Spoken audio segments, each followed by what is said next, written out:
নৌবাহিনী school and college SSC পরীক্ষায় উত্তীর্ণ শিক্ষার্থীদের সংবর্ধনা।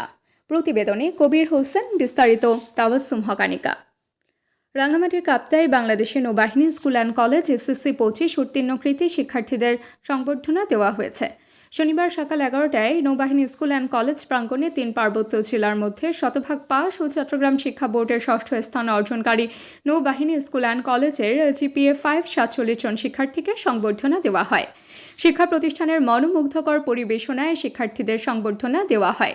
এতে প্রধান অতিথি ছিলেন স্কুল অ্যান্ড কলেজ গভর্নিং বডির চেয়ারম্যান ও অধিনায়ক বানুজার Shahid Muazzam commodore Amanatullah AFWC PSC BN. বক্তব্য রাখেন বাংলাদেশ নৌবাহিনী স্কুল অ্যান্ড কলেজ অধ্যক্ষ কমান্ডার আলিফুল্লাহ, বিএন উপাধ্যক্ষ মোহাম্মদ জাহাঙ্গীর আলম।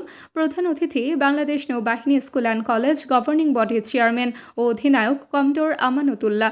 এসএসসি 2025 উত্তীর্ণ শিক্ষার্থীদের 3 পার্বত্য জেলার মধ্যে শতভাগ পাস ও চট্টগ্রাম শিক্ষা বোর্ডের মধ্যে 6ষ্ঠ স্থান অর্জন করায় ধন্যবাদ জানান। তিনি বলেন, লেখাপড়া করে দেশ ও জাতির কল্যাণে কাজ করো, শিক্ষাগুরু ও মা বাবাকে সম্মান করো, দেখবে তুমি তোমার লক্ষ্য স্থানে পৌঁছে যাবে। তোমাদের সকলের জন্য দোয়া রইল।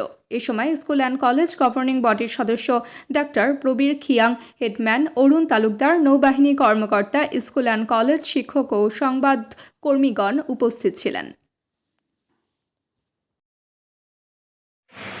অত্র কলেজের গভর্নিং বডির চেয়ারম্যান এবং বানুজার শহীদ মুয়াজ্জম ঘাটির মাননীয় অধিনায়ক commodore Amanatullah, GNUP AFWC PSC BN sir, শিক্ষাগণ এবং আজকে যাদের জন্য আমাদের এই আয়োজন, কৃতী শিক্ষার্থীবৃন্দ, আসসালামু আলাইকুম। আমরা আজকে অত্যন্ত, যদিও প্রতি বছর বিগত 2016 সাল থেকে প্রত্যেকবারের রেজাল্টের পরে এই জুলাই জাগরণ সংক্রান্ত একটা দেয়ালিকা বা একটা আর্ট প্রতিযোগিতা ছিল, যেটা আমাদের কাপ্তাই স্কুলে হয়েছে। দেয়ালের মধ্যে আমাদের